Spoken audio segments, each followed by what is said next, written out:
안녕하세요. 제 이름은 김순옥이라고 합니다. 정말 큰일 날 뻔했던 제 이야기 좀 들어주세요. 제 아들 녀석, 고진석. 세상에 태어나 제 속 한 번 썩인 적 없는 착하고 바른 아들이에요. 어릴 적부터 어찌나 순하고 정이 많았는지 길 가다 다친 고양이를 봐도 그냥 지나치는 법이 없었지요. 그런 아들이 장가를 간다고 했을 때 하늘이 무너지는 것 같으면서도 한편으로는 대견하고 기뻤습니다. 며느리 될 아이라고 데려온 차주현이라는 아이는 또 어찌나 싹싹하고 예쁘던지요.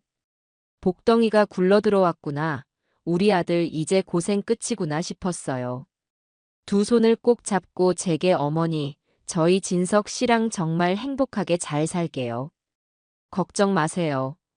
라고 말하는데 그 모습이 어찌나 어여쁘던지 제 친딸처럼 느껴졌습니다. 결혼하고 1년. 처음 몇 달은 정말 좋았어요. 주말마다 찾아와서는 제 어깨를 주물러주고 아들 녀석보다 더 살갑게 굴었으니까요. 그런데 언젠가부터 아들네 집에 다녀오면 마음 한구석이 영 찝찝하고 무거워졌습니다. 처음에는 그냥 요즘 젊은 애들이 바쁘니까 살림에 서투니까 그런 거라고 좋게 생각하려고 애썼어요. 하지만 갈 때마다 집은 난장판이 되어 있었고 아들 녀석의 얼굴에는 그늘이 짙게 깔려 있었지요. 며느리는 늘 피곤하다는 말을 입에 달고 살면서도 백화점 쇼핑이며 친구들과의 브런치는 빠뜨리는 법이 없더군요. 그 비싼 옷가지들이 정리되지 않은 채 소파 위에 아무렇게나 던져져 있는 걸 볼 때마다 제 속에서는 천불이 났습니다.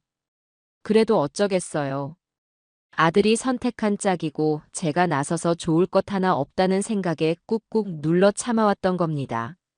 진서가 밥은 잘 챙겨 먹고 다니는 거니? 목소리에 영 기운이 없다, 아들. 오늘 아침 아들과의 통화는 제 마음에 불을 지폈습니다.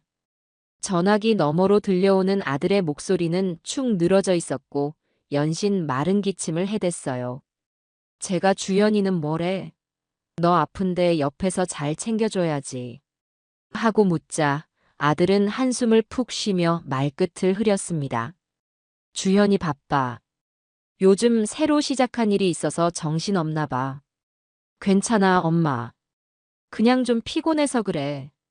그 말을 듣는데 더는 참을 수가 없었어요. 뭐가 괜찮다는 건지.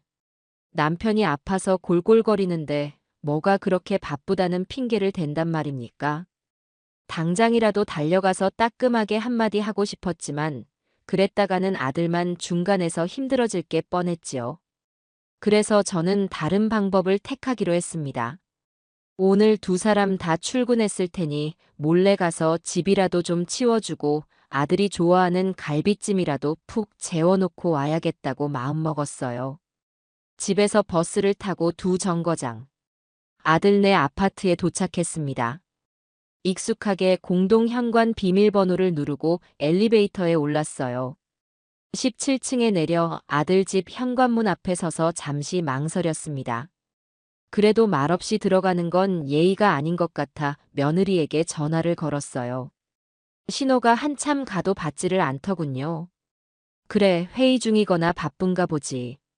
저는 그렇게 생각하며 조심스럽게 현관문 비밀번호를 눌렀습니다. 세상에, 이게 집이야, 돼지우리야. 집에 들어서는 순간 제 입에서 탄식이 절로 터져 나왔습니다. 현관에는 아무렇게나 벗어던진 구두들이 나뒹굴고 있었고 거실은 그야말로 발 디딜 틈이 없었어요.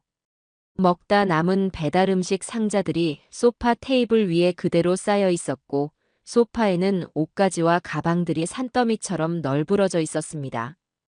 부엌 싱크대에는 설거지가 산처럼 쌓여 퀴퀴한 냄새가 올라왔어요. 이걸 보고도 그냥 넘어가는 제 아들도 답답했지만 집을 이 지경으로 만들어 놓고 남편을 나 몰라라 하는 며느리를 생각하니 화가 치밀어 올랐습니다. 에휴, 내 팔자야. 아들 장가 보내면 끝인 줄 알았더니.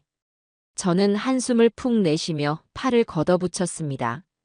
우선 창문부터 활짝 열어 환기를 시키고 쓰레기 봉투를 들고 거실에 쓰레기들을 쓸어 담기 시작했어요. 소파 위에 널브러진 옷가지들을 개키는데 이건 전부 며느리의 옷이었습니다. 제 아들의 옷은 찾아볼 수가 없었어요. 우리 아들은 대체 어디서 옷을 갈아입는단 말인가. 마음이 아파왔습니다. 한참을 치우다 보니 허리가 뻐근해져 소파에 잠시 앉았어요. 그런데 소파 쿠션 틈에 무언가 은색 물체가 반짝이는 게 보였습니다. 손을 뻗어 꺼내보니 아주 비싸 보이는 남자용 라이터였어요. 매끈한 은색 몸체에 섬세한 문양이 새겨져 있었지요. 제 아들은 담배를 피우지 않습니다. 평생 담배라고는 입에 대본 적도 없는 아이예요. 그런데 어째서 아들 집에 이런 고급 라이터가 있는 걸까요? 저는 고개를 갸웃거리며 라이터를 테이블 위에 올려놓았습니다. 그냥 아들 친구가 놀러 왔다가 두고 갔을 수도 있겠거니 그렇게 대수롭지 않게 생각하려고 애썼어요. 거실을 대충 정리하고 본격적으로 안방을 청소하기 시작했습니다. 침대 위에는 이불이 아무렇게나 뭉쳐져 있었고 바닥에는 화장품이며 머리카락이 가득했어요. 먼저 진공 청소기를 돌리고 걸레질을 하려고 무릎을 꿇는 순간이었습니다. 갑자기 현관 도어록이 해제되는 소리가 들렸어요. 삐리릭 하는 소리와 함께 현관문이 열렸습니다. 저는 깜짝 놀라 그 자리에 얼어붙었어요. 누구지? 벌써 퇴근할 시간은 아닌데. 혹시나 아들이 몸이 안 좋아 일찍 퇴근한 건가 싶기도 하고 아니면 며느리가 회사에 무슨 일이 있어 집에 들른 건가 싶기도 했습니다. 누구든 간에 몰래 들어와 청소하고 있는 모습을 보이면 서로 민망해질 것 같았어요. 저는 당황스러운 마음에 어쩔 줄을 몰라 허둥대다가 저도 모르게 가장 가까이 있던 침대 밑으로 재빨리 몸을 숨겼습니다. 정말이지 제 평생에 이렇게 당황스러운 순간은 처음이었어요. 좁고 어두운 침대 밑 공간에 엎드려 숨을 죽였습니다. 먼지가 코를 간지렸지만 기침이라도 할까봐 두 손으로 입을 틀어막았어요. 곧이어 안방 문이 활짝 열렸습니다. 발소리가 두 개였어요. 하나는 며느리의 하이힐 소리, 그리고 다른 하나는 낯선 남자의 구둣발 소리. 제 심장이 쿵 하고 바닥으로 떨어지는 것 같았습니다. 아무도 없지? 시어머니 갑자기 들이닥치시는 거 아니야? 나긋나긋하면서도 교활함이 묻어나는 며느리의 목소리가 들려왔습니다. 제 심장이 철렁 내려앉았어요. 걱정 마. 이 시간에는 절대 안 오셔. 그리고 내가 오늘 아침에 일부러 전화해서 바쁜 척 했거든. 느물거리는 남자의 목소리가 뒤따랐습니다. 저는 침대 밑 좁은 공간에서 몸을 잔뜩 웅크린 채 숨조차 제대로 쉴 수 없었습니다. 대체 이게 무슨 상황인지 머릿속이 하얗게 변해버렸어요. 며느리가 제 아들이 없는 집에 낯선 남자를 데리고 들어온 겁니다. 두 사람은 제 아들의 침대 위로 아무렇지 않게 털썩 주저앉았어요. 침대가 삐걱거리는 소리가 제 심장을 후벼 파는 것만 같았습니다. 저는 그저 이 끔찍한 상황이 빨리 끝나기만을 바라며 차가운 바닥에 납작 엎드려 있을 수밖에 없었습니다. 침대 밑 어둡고 차가운 공간 속에서 시간은 영원처럼 더디게 흘러갔습니다. 제 등 위에서는 며느리 차주현과 그 낯선 남자의 웃음소리가 간간이 들려왔어요. 그 소리 하나하나가 비수처럼 제 가슴에 박히는 것 같았습니다. 우리 아들, 내 불쌍한 아들. 저는 터져나오려는 울음을 삼키며 입술을 깨물었어요. 대체 저 남자는 누구이며 며느리는 왜 아들이 없는 집에 저런 자를 끌어들인 것일까요? 머릿속에서는 온갖 끔찍한 상상들이 꼬리에 꼬리를 물고 이어졌습니다. 그냥 단순한 바람이라면 차라리 그것이길 바랐어요. 그것만으로도 용서할 수 없는 일이지만 어쩐지 불길한 예감이 제 온몸을 감쌌습니다. 그래서 계획은 예정대로 진행하는 거지. 최강민이라는 남자의 목소리가 나른하게 물었어요. 아까보다 한층 낮아진 목소리였습니다. 물론이지. 이제 거의 다 왔어. 고진석, 요즘 내가 주는 약 먹고 완전히 해롱해롱하잖아. 약 기운 때문인지 회사 일도 제대로 못하고 실수가 잦아졌다고 하더라고. 어젠 중요한 계약서에 사인하는 것도 까먹었다나 봐. 며느리의 목소리에는 즐거움이 가득 담겨 있었습니다. 약이라니요. 대체 무슨 약을 말하는 걸까요? 저는 제 귀를 의심했습니다. 잘하고 있네. 역시 차주현이야. 똑똑하다니까. 이왕 하는 거 확실하게 해야지. 조금만 더 먹이면 아마 자기 이름 쓰는 법도 까먹을걸. 그때쯤이면 모든 재산을 내 이름으로 돌리는 건 일도 아니지. 그리고 나면 며느리는 말끝을 흐리며 교활하게 웃었습니다. 그 웃음소리에 소름이 돋았어요. 재산이라니요.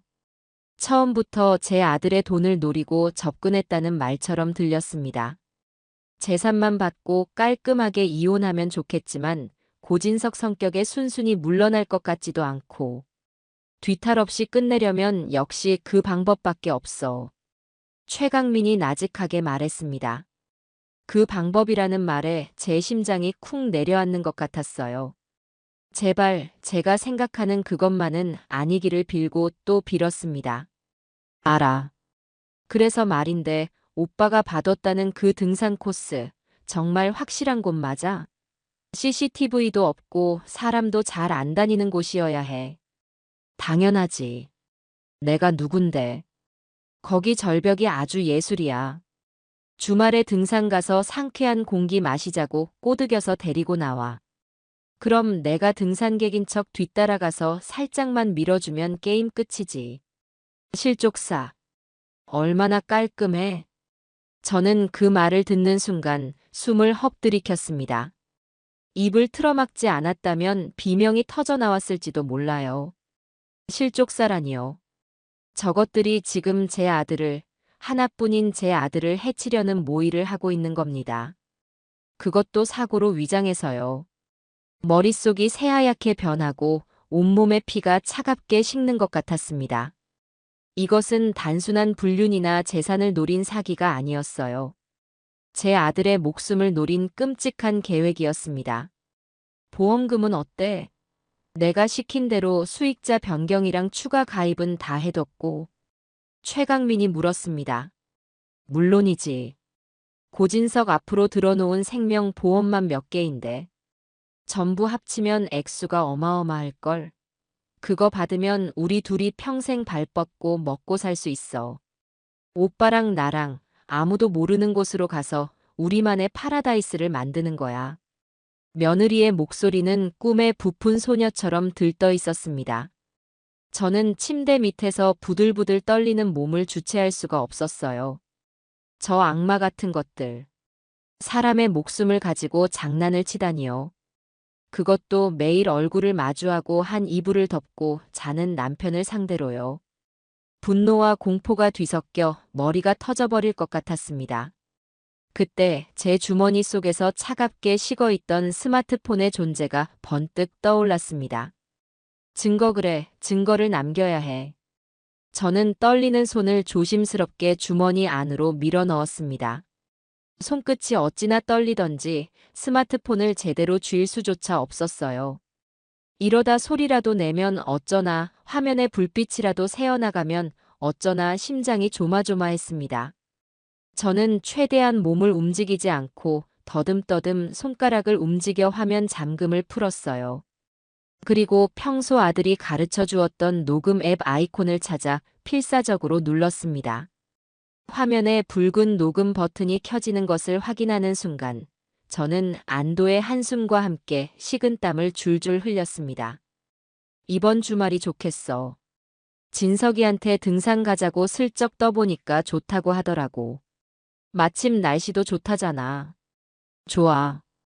그럼 이번 주 토요일 장소는 거기서 보는 걸로. 필요한 건 내가 다 준비해 갈 테니 너는 고진석만 잘 데리고 나와. 알았어, 오빠. 이제 우리 고생도 끝이네. 두 사람의 대화는 제 스마트폰 안에 고스란히 녹음되고 있었습니다. 그들의 목소리가 한마디 한마디 녹음될 때마다 저는 제 아들을 살릴 수 있는 증거가 쌓이고 있다는 생각에 안도하면서도 동시에 저 악마 같은 계획의 전말에 치를 떨어야 했습니다. 저것들은 더 이상 인간이 아니었어요. 저는 어둠 속에서 차가운 분노를 삼키며 반드시 저 둘에게 죗값을 치르게 하리라. 제 아들을 저 악마들의 손에서 구해내리라 굳게 다짐했습니다. 그 순간 제 마음속의 두려움은 사라지고 아들을 지켜야 하는 어미의 강인함만이 남아 활활 타오르고 있었습니다. 침대 위에서 벌어지는 역겨운 대화가 끝나고 한참의 시간이 흘렀습니다. 두 악마는 뭐가 그리 즐거운지 시시덕거리며 웃다가 이내 집을 나설 채비를 하는 것 같았어요. 제 등 위에서 침대가 삐걱거리는 소리가 들리고 두 사람의 발소리가 안방을 나서는 것이 느껴졌습니다. 저는 현관문이 닫히고 도어록이 잠기는 삐리릭 소리가 들릴 때까지 꼼짝도 하지 않았어요. 혹시라도 무언가를 빠뜨리고 다시 돌아올지도 모른다는 생각 때문이었지요. 몇 분이 지났을까요? 세상이 고요해진 것을 확인하고 나서야 저는 뻣뻣하게 굳은 몸을 겨우 일으켜 침대 밑에서 기어 나왔습니다. 하하. 차가운 바닥에 주저앉아 거친 숨을 몰아쉬었습니다. 온몸이 식은땀으로 축축했고 다리는 사시나무처럼 떨려 제대로 서 있을 수조차 없었어요. 방금 전까지 제가 겪었던 일들이 현실이라는 것이 믿기지 않았습니다. 마치 끔찍한 악몽을 꾼 것만 같았어요. 하지만 제 손에 들린 스마트폰의 녹음 파일이 이 모든 것이 끔찍한 현실임을 증명하고 있었습니다. 저는 비틀거리며 일어나 안방을 둘러봤어요. 조금 전까지만 해도 제가 정성껏 정리했던 침대는 다시 흐트러져 있었고 공기 중에는 낯선 남자의 향수 냄새와 며느리의 화장품 냄새가 뒤섞여 역겹게 떠다녔습니다. 이 집에 더는 단 1초도 머물고 싶지 않았어요. 저는 도망치듯 아들 집을 빠져나왔습니다. 아파트 복도를 걸어 엘리베이터를 기다리는 그 짧은 순간조차 누군가 저를 쫓아오는 것 같은 환각에 시달려야 했습니다. 1층에 내려서도 저는 멈추지 않고 아파트 단지를 가로질러 큰 길까지 거의 뛰다시피 걸었어요. 어디로 가야 할지, 무엇을 해야 할지 아무런 생각도 나지 않았습니다. 머릿속은 온통 뒤죽박죽이었어요. 경찰서로 달려가야 할까? 아니, 그랬다가는 저 교활한 며느리가 무슨 핑계를 대며 빠져나갈지 모릅니다. 아들에게 먼저 알려야 할까? 아닙니다. 지금의 아들은 며느리에게 심리적으로 완전히 지배당한 상태예요. 제 말을 믿어주기는커녕 오히려 저를 이상한 사람으로 몰아갈지도 모릅니다. 그때 제 머릿속에 한 사람의 얼굴이 떠올랐습니다. 제 오랜 친구이자 한때는 잘 나가는 보험조사원이었던 박영희. 영희라면 이런 상황에서 어떻게 해야 할지 가장 현명한 답을 내려줄 것 같았어요. 저는 떨리는 손으로 스마트폰을 꺼내 영희의 번호를 눌렀습니다. 여보세요? 순호가 웬일이야, 이 시간에? 전화기 너머로 들려오는 영희의 씩씩한 목소리에 애써 참고 있던 눈물이 왈칵 터져 나왔습니다.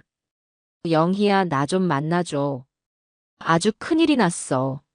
제 목소리가 심상치 않다는 것을 느꼈는지 영희는 군말 없이 자신의 사무실 주소를 알려주며 당장 택시를 타고 오라고 했습니다. 택시를 타고 영희의 사무실로 가는 내내 저는 창밖을 보며 하염없이 눈물만 흘렸습니다. 제 아들 진석이.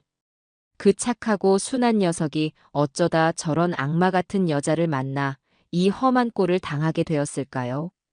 모든 것이 제 탓인 것만 같았어요. 처음부터 며느리의 실체를 꿰뚫어 보지 못한 제 잘못, 아들이 힘들어하는 기색을 보였을 때 더 적극적으로 나서지 못했던 제 잘못. 후회와 자책감이 파도처럼 밀려왔습니다. 영희의 사무실에 도착했을 때 저는 거의 탈진한 상태였어요. 영희는 제 꼴을 보더니 아무것도 묻지 않고 따뜻한 물 한 잔부터 건네주었습니다. 무슨 일인지는 모르겠지만 일단 이거 마시고 속 좀 진정시켜. 얼굴이 아주 새하얘. 저는 영희가 건네준 물을 단숨에 들이켜고 나서야 겨우 입을 열 수 있었습니다. 그리고 조금 전 아들 집에서 있었던 일을 전부 털어놓았어요. 침대 밑에 숨었던 이야기, 며느리와 낯선 남자의 대화, 그리고 제 아들의 목숨을 노린 끔찍한 계획까지. 제 이야기를 듣는 동안 영희의 표정은 점점 굳어져 갔습니다.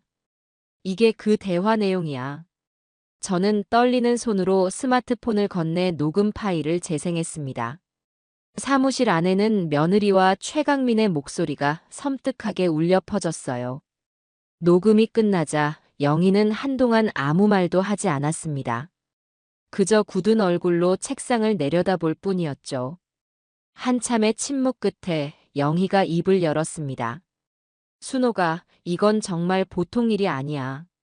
저놈들 아주 질이 나쁜 것들이네. 영희의 목소리는 분노로 가득 차 있었습니다. 전직 보험조사원이었던 그녀는 이런 종류의 사건들을 숱하게 봐왔을 테지요. 이 녹음 파일만으로는 부족해. 저 교활한 것들은 분명 변호사를 사서 어떻게든 빠져나가려고 할 거야.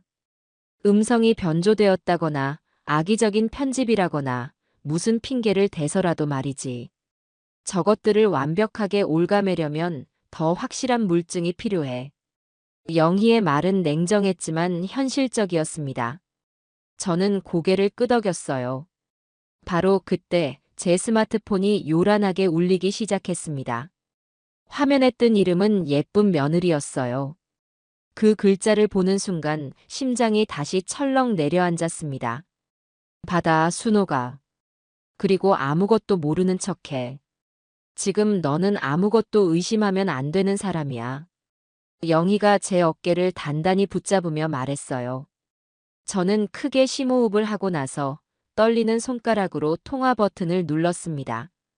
스피커폰으로 전환하는 것도 잊지 않았어요. 여보세요? 어머니, 어디세요? 제가 아까 전화했는데 안 받으셔서 걱정했잖아요. 며느리의 목소리는 평소처럼 살갑고 다정했습니다. 그 가증스러운 목소리를 듣고 있자니 속에서 구역질이 치밀어 올랐어요. 아, 영희 만나러 잠시 나왔다. 왜? 무슨 일 있어? 아니요, 별일은 아니고요. 그냥 어머니 목소리 듣고 싶어서요. 혹시 저희 집에 잠깐 들르셨나 해서요. 그 말을 듣는 순간 저와 영희의 눈이 마주쳤습니다. 역시나 저를 떠보고 있는 것이 틀림없었어요. 집에 돌아가 보니 제가 청소한 흔적이 남아 있었거나 아니면 무언가 이상한 낌새를 눈치챈 것이겠지요. 아니, 내가 너희 집에 왜 가? 너희도 없는데. 저는 최대한 아무렇지 않은 척 무심하게 대답했습니다. 제 연기가 통했는지 며느리는 안심한 듯한 목소리로 말했어요. 그렇구나. 알았어요, 어머니. 그럼 친구분이랑 좋은 시간 보내세요. 저녁에 또 전화 드릴게요. 전화가 끊어지고 저는 긴장이 풀려 의자에 주저앉았습니다. 영희가 제 손을 꾹 잡아주며 말했어요. 잘했어, 순호가. 이제부터 시작이야. 정신 똑바로 차려야 해. 우리가 먼저 움직여야 저 악마들을 잡을 수 있어. 영희의 단호한 말에 저는 다시 한번 마음을 굳게 다잡았습니다. 그래요. 이제부터는 제가 슬퍼하고만 있을 시간이 없었어요. 제 아들을 구하기 위해서 저는 그 누구보다 강해져야만 했습니다. 영희와 저는 머리를 맞대고 앞으로의 계획을 세우기 시작했습니다. 영희는 마치 베테랑 형사처럼 침착하고 논리적으로 상황을 분석했어요. 그녀의 말을 듣고 있으니 혼란스럽던 제 머릿속도 조금씩 정리가 되는 것 같았습니다. 우선 저것들이 말한 약의 정체를 알아내야 해. 그리고 진석이 앞으로 가입된 보험 계약서들을 확보해야 하고. 그 두 가지만 손에 넣으면 저것들이 빼도 박도 못하는 증거가 될 거야. 하지만 어떻게 그걸 손에 넣지? 내가 다시 그 집에 들어가는 건 너무 위험해. 며느리가 벌써부터 나를 의심하는 것 같은데. 제 말에 영희는 잠시 생각에 잠기더니 이내 결심한 듯 말했습니다. 위험한 거 알아. 하지만 지금은 우리가 그 위험을 감수해야 할 때야, 순호가. 진석이를 위해서라면 너 혼자 보내지는 않을 거야. 내가 밖에서 망을 보고 무슨 일이 생기면 바로 대처할 수 있도록 준비할게. 기회는 딱 한 번뿐이야. 내일 두 사람이 모두 출근하고 집이 비어 있을 때를 노리는 거야. 영희의 단호한 표정을 보니 저도 더는 물러설 곳이 없다는 생각이 들었습니다. 아들을 위해서라면 지옥 불에라도 뛰어들어야 하는 것이 어미의 마음이니까요. 다음 날 저는 영희와 함께 아들네 아파트 주차장에서 잠복하고 있었습니다. 아침 일찍부터 와서 아들과 며느리가 출근하는 모습을 제 눈으로 직접 확인했어요. 출근하는 아들의 얼굴은 어제보다 더 창백해 보였습니다. 며느리는 그런 아들의 팔짱을 꼭 낀 채 세상에서 가장 다정한 아내인 척 연기를 하고 있었지요. 그 모습을 보니 또다시 속에서 불덩이가 치밀어 올랐습니다. 두 사람이 탄 차가 아파트 단지를 완전히 빠져나가는 것을 확인하고 나서 영희가 제게 신호를 보냈어요. 지금이야, 순호가. 30분 줄게. 그 안에 모든 걸 끝내야 해. 나는 밖에서 계속 CCTV를 확인하고 있을 테니 무슨 일 있으면 바로 전화하고. 알았어. 걱정 마. 저는 짧게 대답하고 차에서 내렸습니다. 다시 찾은 아들 집 현관문 앞에 서니 어제와는 또 다른 공포가 저를 덮쳐왔어요. 하지만 저는 두려움을 애써 억누르며 침착하게 비밀번호를 눌렀습니다. 집 안으로 들어서자마자 저는 곧장 안방으로 향했습니다. 시간이 없었어요. 먼저 며느리의 화장대를 뒤지기 시작했습니다. 수많은 화장품들 사이에서 어제 놈들이 말했던 약을 찾아야 했어요. 서랍을 하나씩 열어보는데 세 번째 서랍 가장 깊숙한 곳에서 작은 갈색 약병 하나가 나왔습니다. 제가 예상했던 대로 약병에는 아무런 라벨도 붙어 있지 않았어요. 뚜껑을 열어보니 하얀색의 작은 알약들이 들어 있었습니다. 저는 즉시 스마트폰을 꺼내 약병과 알약의 사진을 여러 장 찍어 영희에게 전송했어요. 그리고 약병은 원래 있던 자리에 그대로 두었습니다. 저들이 눈치채게 해서는 안 되니까요. 다음 목표는 보험 계약서였습니다. 보통 중요한 서류들은 서재에 보관하기 마련이지요. 저는 서재로 건너가 책장을 샅샅이 뒤지기 시작했습니다. 하지만 아무리 찾아도 보험 관련 서류는 보이지 않았어요. 어디에 숨긴 거지? 이렇게 중요한 서류를. 저는 초조해지기 시작했습니다. 약속된 시간이 얼마 남지 않았어요. 그때 문득 며느리가 평소 아끼던 명품 가방들이 떠올랐습니다. 그녀는 옷방에 있는 시스템 장 한 칸을 전부 자신의 가방으로 채워놓고는 했지요. 혹시나 하는 마음에 옷방으로 달려가 가장 구석에 놓여있던 큰 가방의 지퍼를 열어보았습니다. 찾았다. 가방 안에는 두꺼운 서류 파일이 들어있었습니다. 파일을 열어보니 아니나 다를까 전부 아들 명의로 된 보험 계약서들이었어요. 한두 개가 아니었습니다.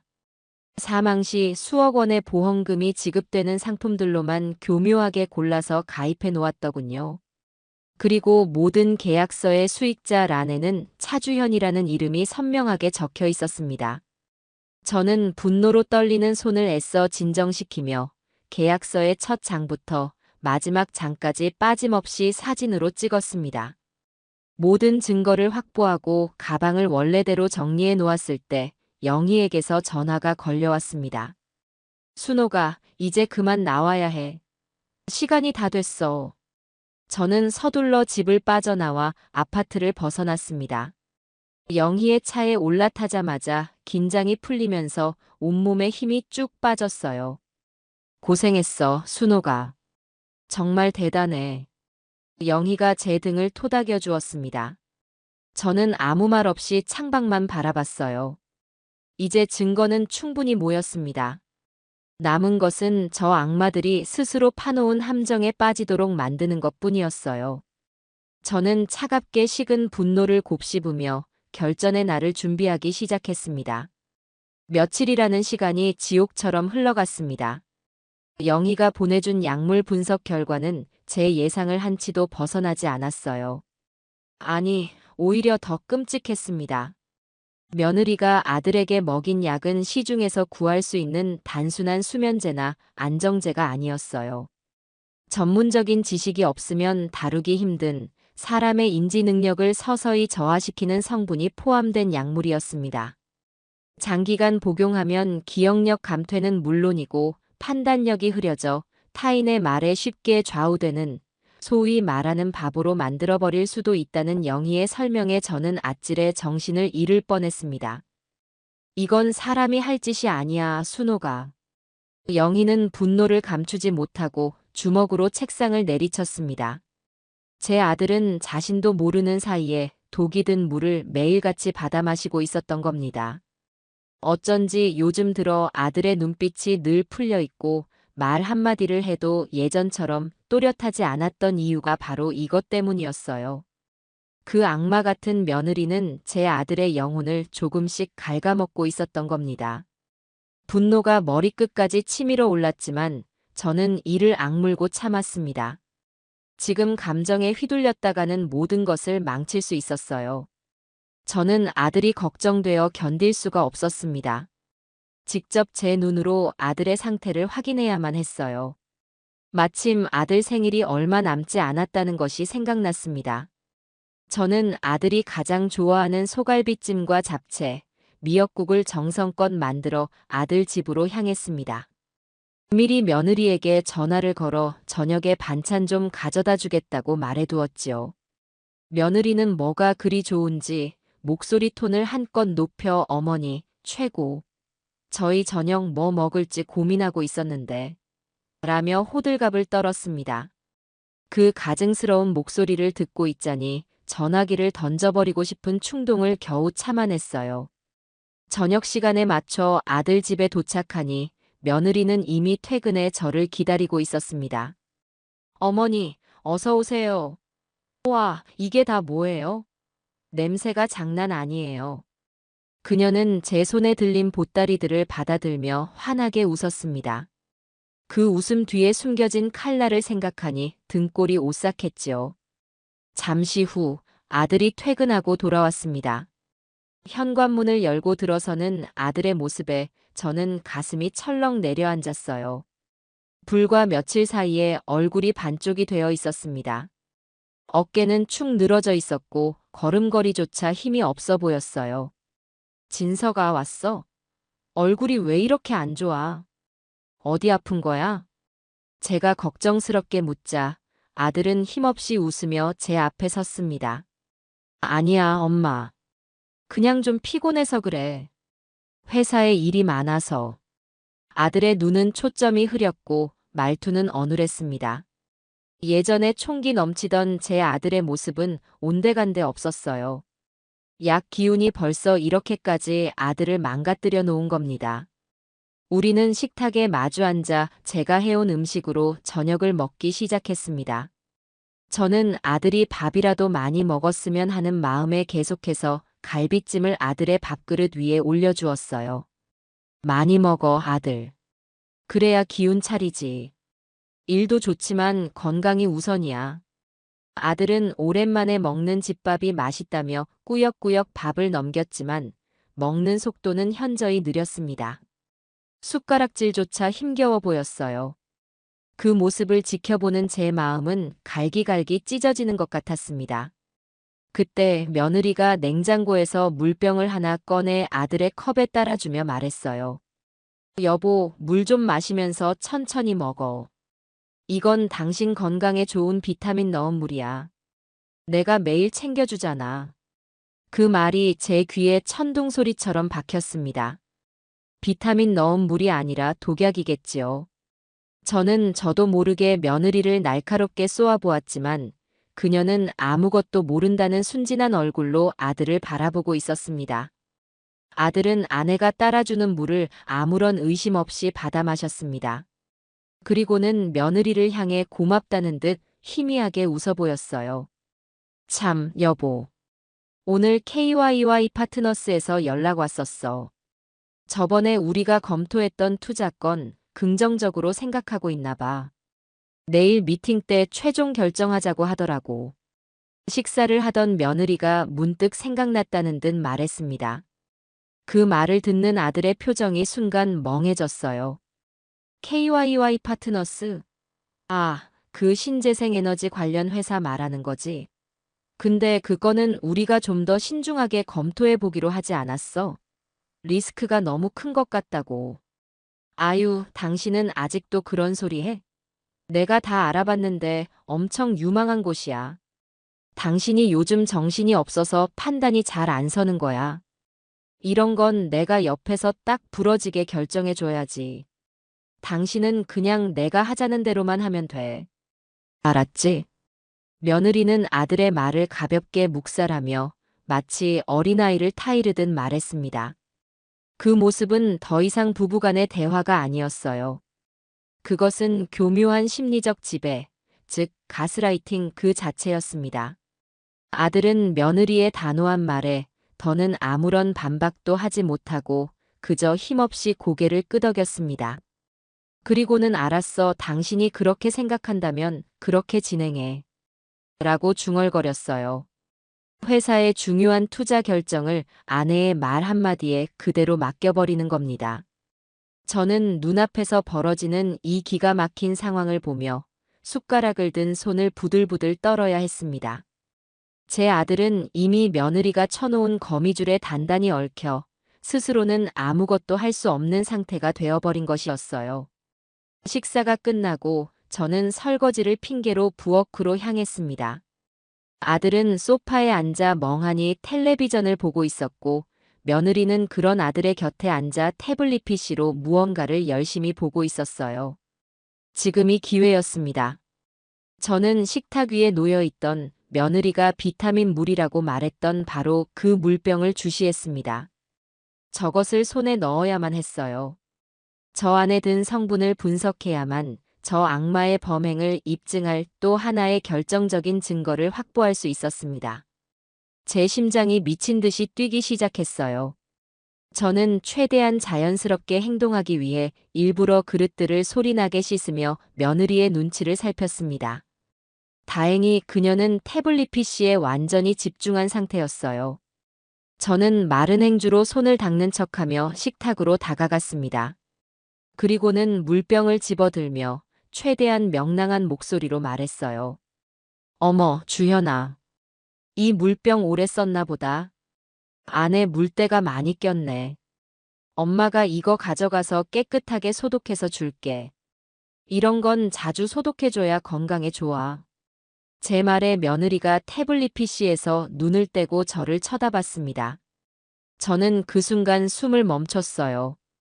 혹시라도 제 의도를 눈치채면 어쩌나 심장이 발끝까지 떨어지는 것 같았습니다. 하지만 다행히도 며느리는 별다른 의심 없이 고개를 끄덕였습니다. 아, 정말요, 어머니? 그럼 감사하죠. 제가 살림에는 영 소질이 없어서. 헤헤. 그녀는 멋쩍게 웃으며 다시 화면으로 고개를 돌렸습니다. 저는 안도의 한숨을 내쉬며 물병을 제가 가져온 가방 깊숙한 곳에 얼른 집어넣었어요. 이제 임무는 완수했습니다. 저는 서둘러 집을 나설 채비를 했습니다. 진서가, 엄마 갈게. 밥 잘 챙겨 먹고 잠도 푹 자. 알았지? 소파에 앉아있던 아들은 저를 보며 겨우 고개를 끄덕일 뿐이었습니다. 그 무기력한 모습을 보니 또다시 가슴이 미어졌지만 저는 애써 미소를 지으며 현관을 나섰습니다. 아파트 복도를 걸어 나오며 저는 굳게 다짐했습니다. 조금만 기다려라, 아들아. 이 엄마가 반드시 너를 구해줄게. 그리고 저 악마 같은 것들에게 반드시 죗값을 치르게 해줄 테니. 제 손에 들린 가방 안의 물병이 그 결심의 증거처럼 묵직하게 느껴졌습니다. 다음 날 아침 일찍 저는 비타민 물병을 들고 영희의 사무실을 다시 찾았습니다. 밤새 한숨도 자지 못해 눈이 퀭했지만 정신만은 그 어느 때보다 또렷했어요. 영희는 제게서 물병을 건네받자마자 평소 알고 지내던 국립과학수사연구원 출신의 분석 전문가에게 곧장 연락을 취했습니다. 최대한 빨리 그리고 가장 정확하게 분석해달라고 신신당부해놨어. 결과가 나오는 대로 바로 연락 줄 거야. 영희의 말에 저는 겨우 한숨 돌릴 수 있었습니다. 이제는 기다리는 일만 남았어요. 결과는 생각보다 빨리 나왔습니다. 바로 그날 오후 영희에게서 다급한 목소리에 전화가 걸려왔어요. 순호가 지금 당장 내 사무실로 와줘. 물병 분석 결과가 나왔어. 그리고 최강민이라는 놈에 대해서도 알아낸 게 있어. 저는 심장이 쿵 내려앉는 것을 느끼며 서둘러 영희의 사무실로 향했습니다. 사무실에 들어서자 영희는 굳은 표정으로 저를 맞이하며 서류 몇 장을 내밀었어요. 첫 번째 서류는 물병의 성분 분석 결과였습니다. 역시나 며칠 전 제가 가져갔던 약병에서 검출된 것과 동일한 성분의 약물이 다량 검출되었다는 내용이 적혀 있었어요. 며느리는 매일같이 제 아들에게 비타민 물이라 속이며 먹여왔던 겁니다. 그리고 이게 최강민이라는 놈에 대한 자료야. 영희가 내민 두 번째 서류 뭉치에는 최강민이라는 남자의 사진과 함께 그의 과거 행적들이 빼곡하게 적혀 있었습니다. 화려한 언변과 서글서글한 인상으로 부유한 여성들에게 의도적으로 접근한 뒤 사업 투자 등을 빌미로 거액의 돈을 뜯어내는 것을 반복해온 전문 사기꾼이었어요. 하지만 그의 범죄는 거기서 그치지 않았습니다. 자료의 맨 마지막 장에는 제가 가장 우려했던 내용이 담겨 있었어요. 5년 전 이놈하고 사실혼 관계에 있던 여자가 있었어. 명의로 수억 원대의 생명보험에 가입되어 있었는데 어느 날 갑자기 교통사고로 세상을 떠났지. 당시에는 단순 사고로 종결되었지만 보험금을 수령한 사람이 바로 이 최강민이었어. 보험사에서도 뭔가 이상한 낌새를 느끼고 자체적으로 조사를 했지만 명확한 증거를 찾지 못해서 결국 보험금을 지급할 수밖에 없었다고 해. 영희의 설명을 듣는 동안 저는 온몸에 피가 역류하는 것 같았습니다. 똑같은 수법이었어요. 제 며느리와 공모해 제 아들에게 저지르려 했던 짓과 소름 끼치도록 똑같았습니다. 최강민은 단순한 사기꾼이 아니었어요. 사람의 목숨을 담보로 거액의 보험금을 챙겨온 악마 중의 악마였던 겁니다. 그리고 제 며느리는 그런 악마와 손을 잡고 제 아들을 다음 목표물로 삼은 것이고요. 순호가 이제 상황이 더 명확해졌어. 저놈들은 상습범이야. 한번 해본 놈들이라 이번 계획도 아주 치밀하게 준비했을 거야. 어설프게 경찰에 신고했다가는 저것들이 법망을 교묘하게 빠져나갈 가능성이 높아. 특히 최강민 같은 놈은 자기가 어떻게 해야 처벌을 피할 수 있는지 아주 잘 알고 있을 거야. 영희의 말에 저는 암담함을 느꼈습니다. 이렇게 명백한 증거들이 있는데도 저 악마들을 벌할 수 없단 말인가요? 그럼 우린 이제 어떻게 해야 해, 영희야? 이대로 보고만 있어야 하는 거야? 제 목소리는 절망감에 젖어 떨려 나왔습니다. 그러자 영희는 제 손을 굳게 잡으며 단호한 눈빛으로 말했어요. 아니, 보고만 있지는 않을 거야. 오히려 더 적극적으로 움직여야지. 저것들이 스스로 덫에 걸려들게 만드는 거야. 순호가 우리가 저것들의 계획을 역이용하는 거지. 영희의 눈이 번뜩였습니다. 저것들의 최종 목표는 진석이를 사고로 위장해 해치고 보험금을 타내는 거야.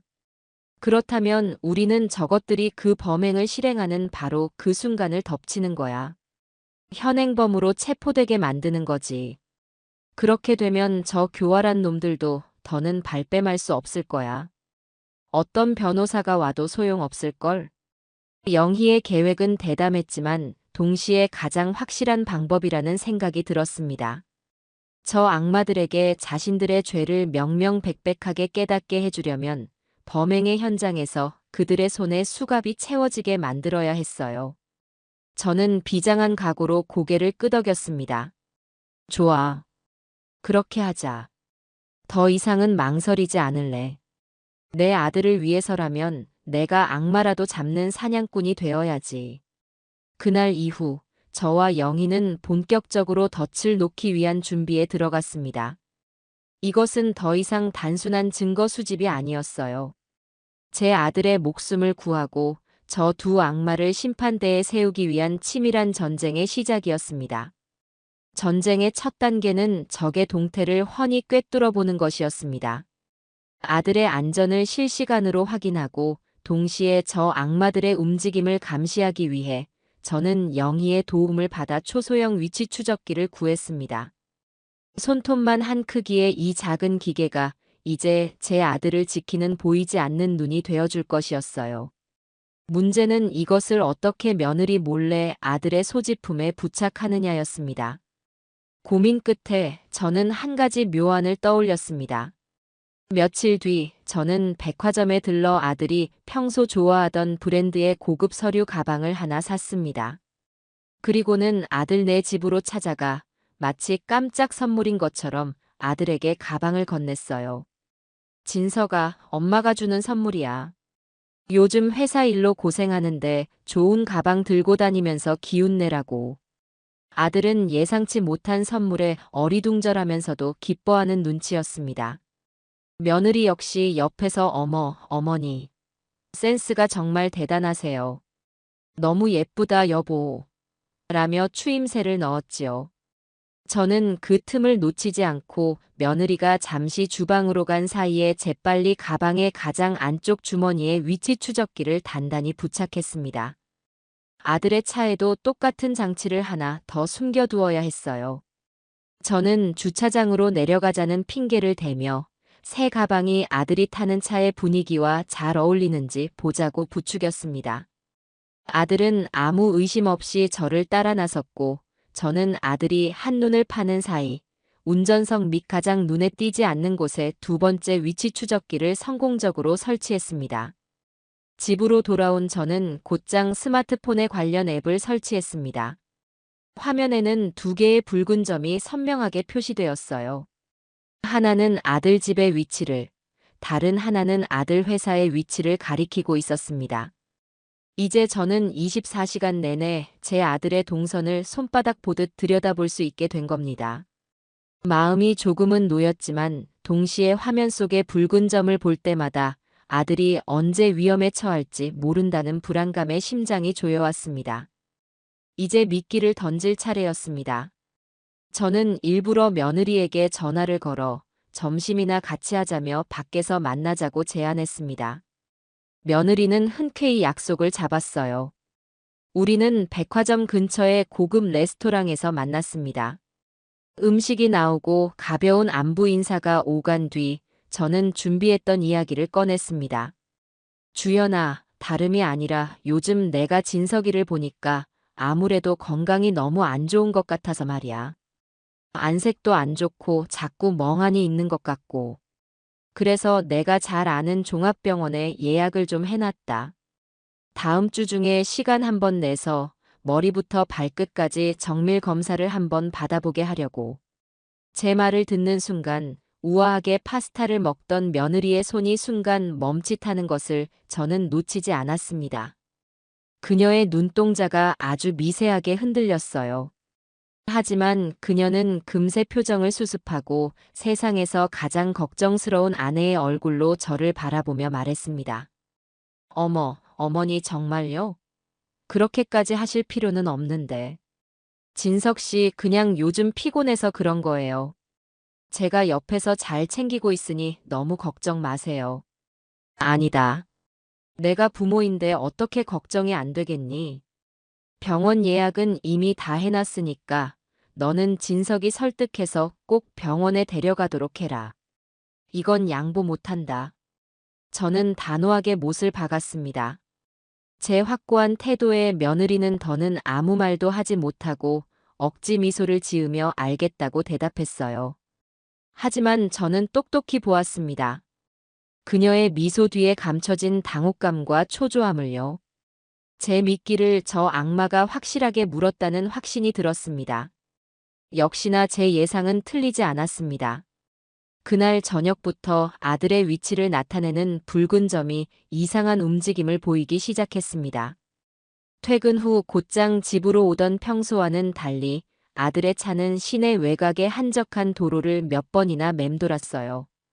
그리고 그 옆에는 늘 최강민의 것으로 추정되는 또 다른 점이 바싹 붙어 움직이고 있었습니다. 저것들이 제 건강검진이라는 변수 때문에 계획에 차질이 생길까봐 새로운 범행 장소를 물색하고 있다는 것을 직감할 수 있었지요. 며칠 동안 저와 영희는 위치 추적기 앱 화면에서 눈을 떼지 않았습니다. 밤낮으로 아들과 최강민의 동선을 분석하고 그들이 녹음 파일에서 언급했던 인적이 드문 등산로와 CCTV가 없는 절벽이라는 조건에 부합하는 장소를 지도에 표시해 나갔습니다. 그리고 마침내 모든 조건이 일치하는 단 한 곳의 장소를 특정해 낼 수 있었어요.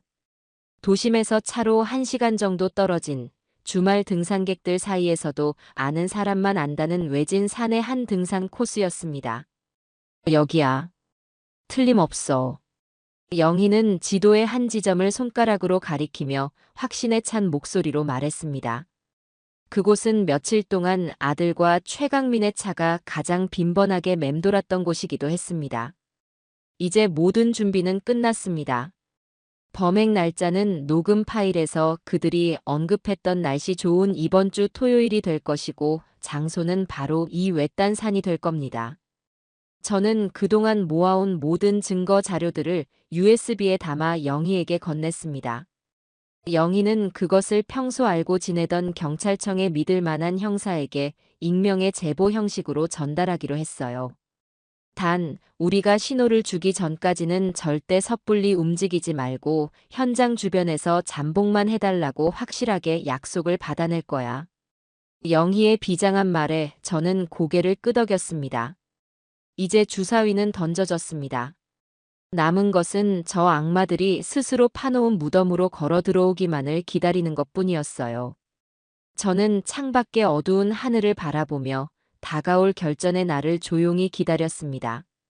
결전의 날을 앞두고 저는 뜻밖의 아군을 얻게 되었습니다.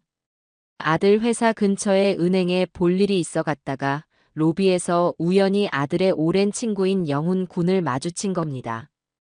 영훈 군은 제 아들과는 초등학교 때부터 모든 것을 함께 해온 형제나 다름없는 사이였어요. 어머니, 안녕하세요. 여기는 어쩐 일이세요? 영훈 군은 저를 발견하고는 반갑게 달려와 인사를 했습니다. 하지만 그의 얼굴에는 반가움과 함께 무언가 깊은 수심이 어려 있었어요. 우리는 근처 카페로 자리를 옮겨 이야기를 나누었습니다. 영훈 군, 얼굴이 왜 이렇게 안 좋아? 무슨 걱정거리라도 있는 거야? 제 물음에 영훈 군은 한참을 망설이더니 어렵게 입을 열었습니다. 어머니 사실은 요즘 진석이 때문에 걱정이 많아서요. 회사에서도 계속 실수를 하고 중요한 미팅 자리에서도 멍하니 앉아있기 일쑤예요. 예전에는 안 그랬잖아요. 누구보다 똑 부러지고 책임감 강한 녀석이었는데. 영훈 군의 말에 저는 가슴이 철렁했습니다. 혹시 뭔가 이상한 점은 없었고? 이상한 점이 한두 가지가 아니에요, 어머니. 얼마 전부터 회사의 중요한 결정들을 전부 재수 씨, 아니 주현 씨한테만 물어보고 결정하더라고요. 심지어 이번에 새로 추진하는 투자건은 제가 보기에는 너무 위험 부담이 큰 사업인데도 주현 씨가 괜찮다고 했다는 이유 하나만으로 밀어붙이고 있어요. 제가 옆에서 아무리 말려도 소용이 없어요.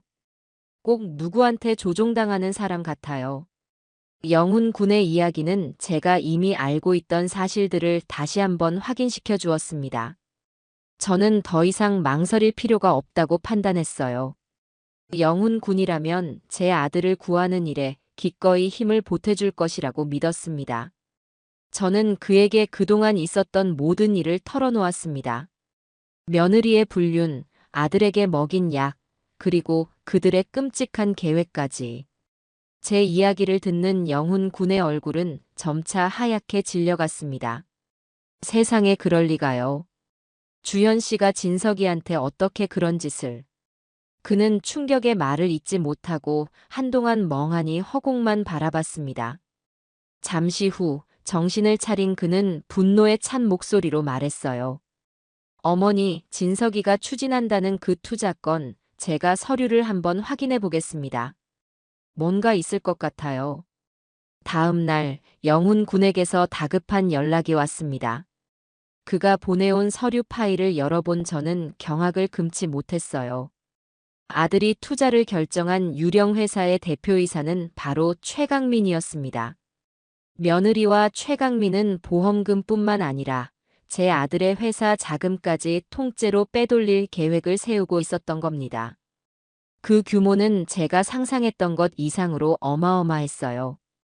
이 서류는 저 악마들에게 횡령이라는 죄목을 추가할 또 하나의 강력한 증거가 되어 주었습니다. 설상가상으로 영희의 조사를 통해 더 기가 막힌 사실이 밝혀졌습니다.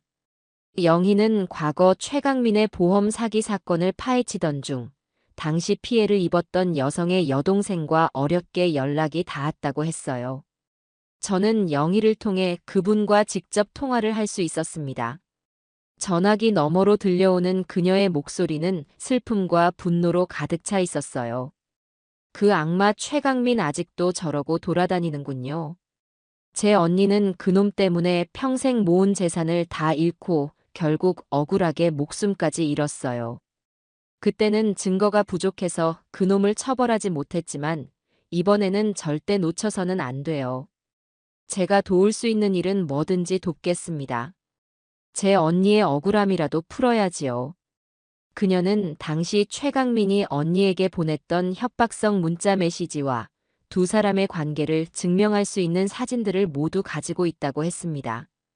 그리고 법정에서 기꺼이 증언을 해주겠다고 약속했어요.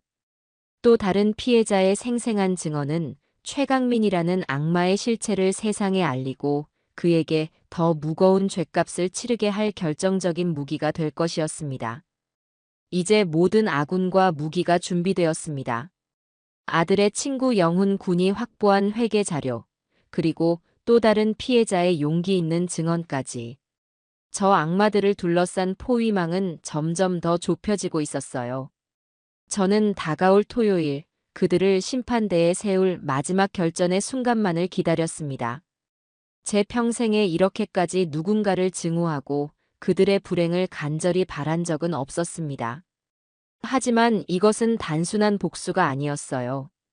제 아들을 지키고 또 다른 피해자가 나오는 것을 막기 위한 한 어미의 처절한 싸움이었습니다.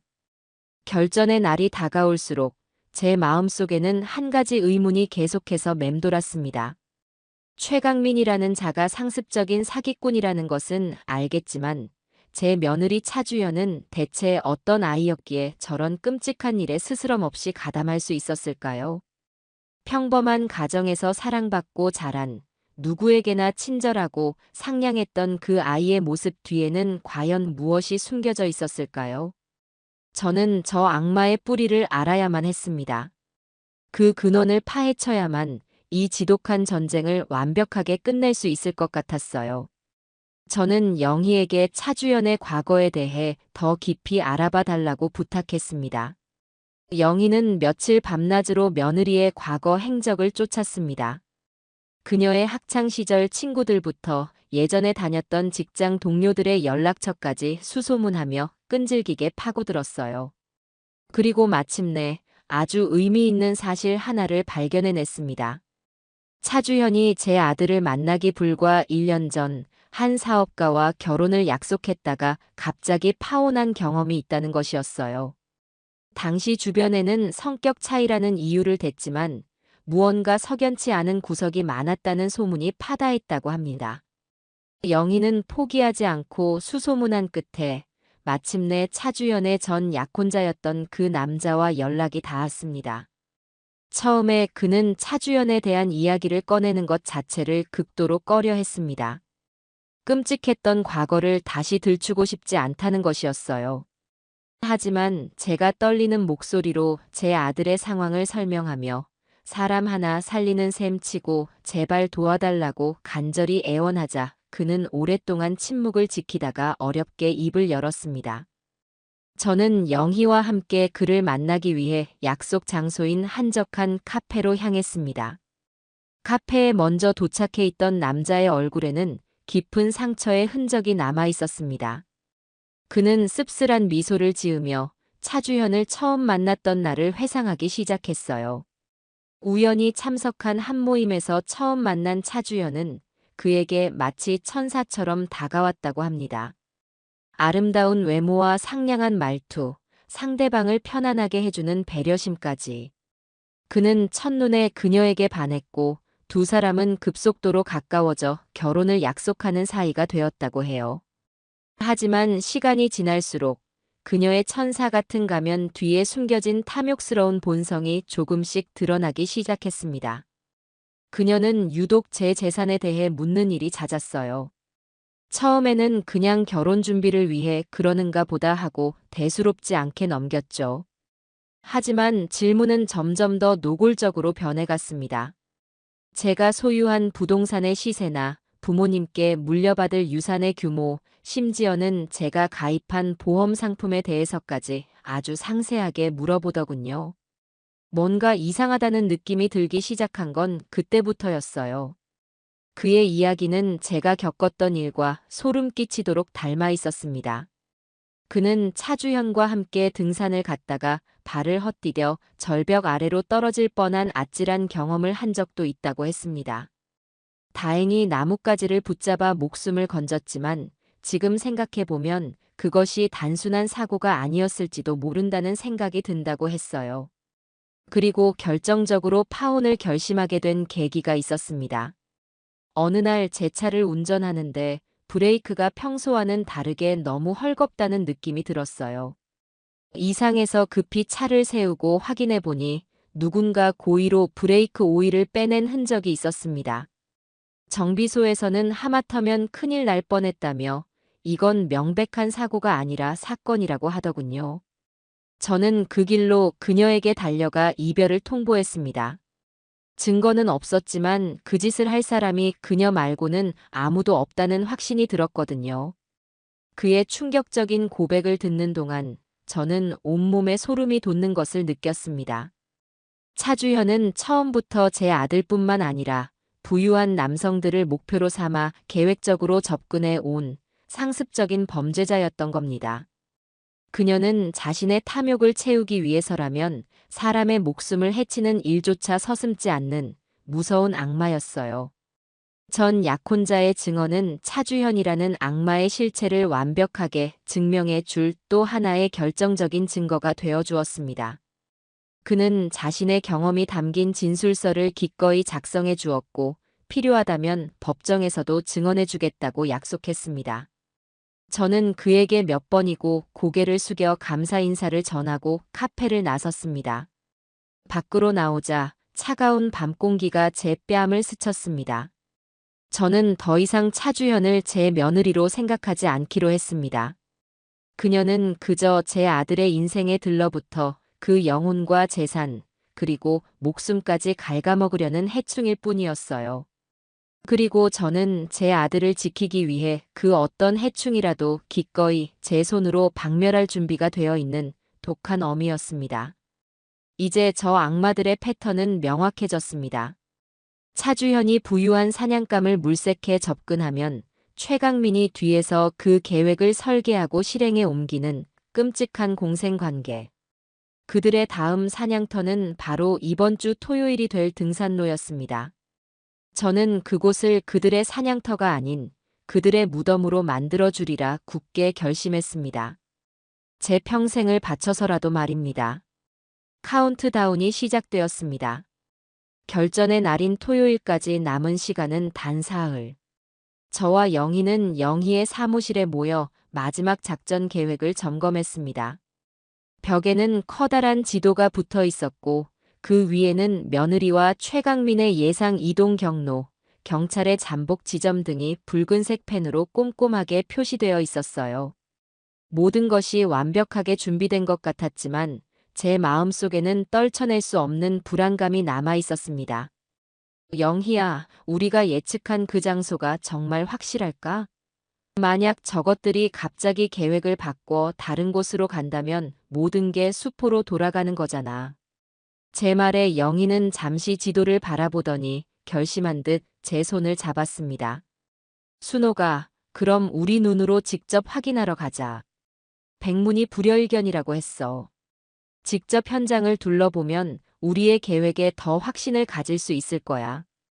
다음 날, 저와 영희는 등산객으로 위장한 채 범행 장소로 예측되는 그 외딴 산으로 향했습니다. 차에서 내려 등산로 입구에 들어서는 순간부터 저는 온몸으로 불길한 기운을 느낄 수 있었어요. 평일 낮이라 그런지 오가는 사람이 거의 없어 스산한 분위기마저 감돌았습니다. 우리는 지도에 표시된 경로를 따라 천천히 산을 올랐습니다. 길은 생각보다 더 험하고 가팔랐어요. 30분쯤 걸었을까, 우리의 눈앞에 탁 트인 공간과 함께 아찔한 높이의 절벽이 나타났습니다. 바로 저것들이 아들을 해치려던 장소였어요. 세상에. 저는 난간 너머로 펼쳐진 까마득한 절벽 아래를 내려다보며 저도 모르게 탄식을 내뱉었습니다. 발을 헛디디기라도 하면 그 자리에서 즉사할 것이 틀림없었어요. 주변에는 저것들의 계획대로 CCTV 하나 없었고 사람의 비명조차 묻혀버릴 만큼 깊은 산속이었습니다. 현장을 직접 눈으로 확인하고 나니 저 악마들의 계획이 얼마나 치밀하고 잔혹했는지 다시 한번 실감할 수 있었어요. 동시에 이곳이 저들을 심판할 최적의 장소라는 확신 또한 들었습니다. 우리는 주변 지형과 경찰들이 몸을 숨길 만한 장소들을 꼼꼼하게 확인하고 나서야 산을 내려왔습니다. 이제 남은 것은 경찰과의 공조뿐이었습니다. 영희는 그동안 모은 모든 증거 자료가 담긴 USB와 차주현 전 약혼자의 진술서, 아들 친구 영훈 군이 확보한 회계 자료 등을 가지고 자신이 믿을 수 있다고 말했던 경찰청의 김 반장을 만나러 갔습니다. 저는 약속 장소 근처의 차 안에서 초조하게 영희를 기다렸어요. 1시간쯤 지났을까 영희가 굳은 표정으로 차에 돌아왔습니다. 어떻게 됐어, 영희야? 그 형사님, 우리 말을 믿어주신대. 믿어주는 정도가 아니야. 처음에는 반신반의하는 눈치였는데 내가 보여준 증거들을 하나씩 확인하더니 얼굴이 새파랗게 질리더라고. 특히 최강민의 과거 전력과 이번 사건의 수법이 똑같다는 점에서 이건 명백히 사람의 목숨을 노린 계획 사건이라고 확신하더군. 영희의 말에 저는 겨우 안도의 한숨을 내쉴 수 있었습니다. 김 반장님이 직접 팀을 꾸려서 이번 작전을 지휘하기로 했어. 토요일 아침 일찍부터 등산객으로 위장한 형사들을 현장 곳곳에 잠복시켜 놓겠다고 약속했고, 우리가 신호를 보내는 즉시 그 자리에서 놈들을 덮칠 거야. 순호가, 이제 정말 모든 준비가 끝났어. 우리는 서로의 손을 마주 잡았습니다. 지난 몇 주간의 노력이 드디어 결실을 보는 순간이 눈앞에 다가온 겁니다. 그날 밤 저는 제 방 책상에 앉아 아들에게 편지를 썼습니다. 만에 하나 아주 만에 하나 계획이 틀어져 제가 잘못되기라도 한다면 제 아들에게 모든 진실을 알려줄 사람이 필요했기 때문이에요. 이것은 어쩌면 제 유서가 될지도 모른다는 생각에 한 글자 한 글자를 써내려가는 손끝이 자꾸만 떨려왔습니다. 사랑하는 아들 진서가, 이 편지를 내가 읽게 될 일이 없기를 엄마는 간절히 바란다. 하지만 만약 내가 이 글을 읽고 있다면 엄마는 아마 내 곁에 없거나 너에게 모든 것을 설명해 줄 수 없는 상황일지도 모르겠구나. 아들아, 부디 놀라지 말고 엄마의 이야기를 끝까지 들어주렴. 내가 그토록 사랑했던 아내 차주현은. 저는 차마 다음 말을 잊지 못하고 펜을 내려놓았습니다.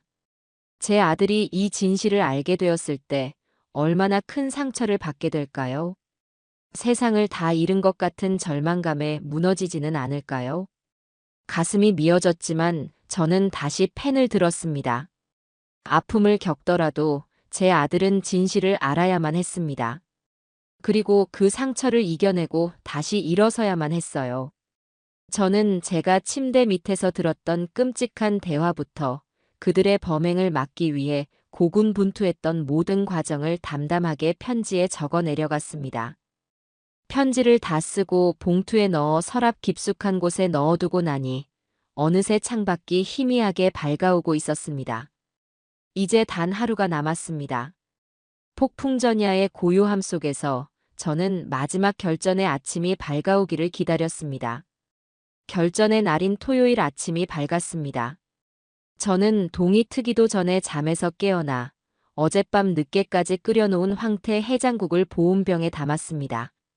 아들에게 무슨 일이 생길지도 모를 마지막 날 따뜻한 밥 한 끼라도 제 손으로 직접 먹이고 싶었어요. 저는 아들네 집으로 가기 전 영희에게 먼저 문자를 보냈습니다. 예상대로라면 오늘 아침 식사 자리에서 놈들이 마지막 약을 먹일 거야. 내가 직접 확인하고 연락 줄게. 아들 집에 도착하니 며느리는 벌써부터 아침 식사를 준비하느라 분주했습니다. 저를 보더니 그녀는 화들짝 놀라며 달려왔어요. 어머니, 이렇게 아침 일찍 어쩐 일이세요? 미리 연락이라도 주시지. 아니다. 그냥 너희들 먹이려고 해장국 좀 끓여왔다. 어서 아침상 차리렴. 진석이 깨워서 같이 먹자. 저는 태연하게 웃으며 부엌으로 들어갔습니다. 며느리는 잠시 당황하는 듯 했지만 이내 평소처럼 상냥한 며느리의 가면을 쓰고 식사를 준비하기 시작했어요. 제 눈은 그녀의 손 하나하나를 놓치지 않고 쫓았습니다. 그녀는 아들이 먹을 국그릇에만 다른 가족들 몰래 흰 가루를 아주 조금 타는 것을 제 눈으로 똑똑히 보았습니다. 저것이 바로 제 아들을 무기력하게 만들었던 마지막 약일 겁니다. 저는 분노로 떨리는 주먹을 식탁 밑에서 단단히 쥐었습니다. 잠시 후 잠에서 깬 아들이 비틀거리며 식탁에 와서 앉았습니다. 엄마, 아침부터 웬일이야? 우리 아들 등산 간다면서. 가기 전에 든든하게 먹고 가야지.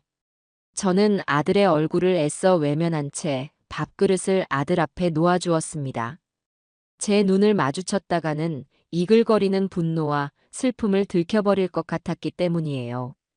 식사가 시작되고 며느리는 아들에게 지극정성으로 반찬을 집어주며 살갑게 굴었습니다. 그리고는 아무것도 모르는 아들에게 독이 든 국을 떠먹여 주었어요. 그 모습을 지켜보는 제 심장은 천갈래 만갈래로 찢어지는 것 같았습니다. 조금만 참아라, 아들아. 이 끔찍한 식사도 오늘이 마지막이다. 식사를 마치고 며느리는 서둘러 등산 갈 채비를 했습니다. 여보, 어서 준비해.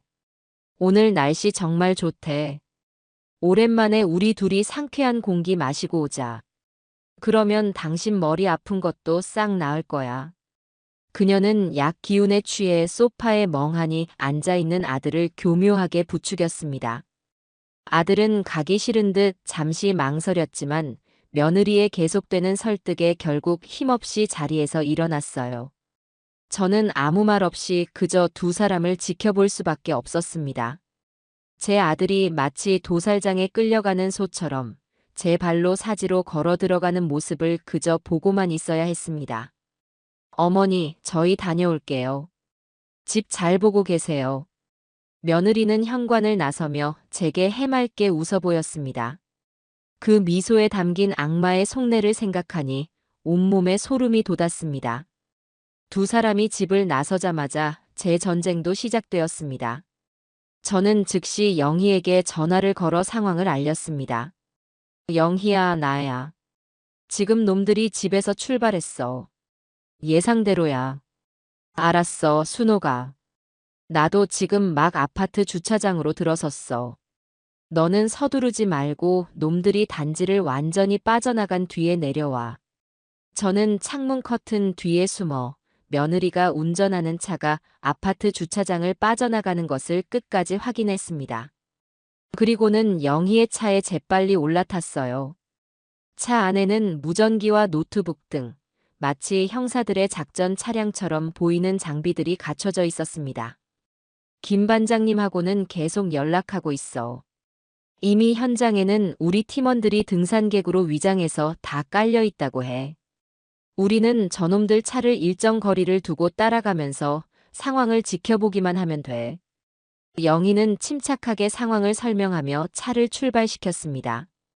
제 스마트폰 앱 화면에는 아들의 차를 나타내는 붉은 점이 외딴 산을 향해 빠르게 움직이고 있었습니다. 그 붉은 점이 마치 제 아들의 심장이 뛰는 것처럼 느껴져 저는 화면에서 한시도 눈을 뗄 수가 없었어요. 시시각각 변하는 도시의 풍경이 차창 밖으로 빠르게 스쳐 지나갔습니다. 제 아들의 운명을 결정지을 결전의 장소로 우리는 그렇게 소리 없이 달려가고 있었습니다. 1시간가량을 달려 우리는 마침내 목적지인 외딴 산의 입구에 도착했습니다. 아들의 차는 이미 주차장에 세워져 있었어요. 저와 영희는 그들의 눈에 띄지 않도록 주차장에서 조금 떨어진 갓길에 차를 세웠습니다.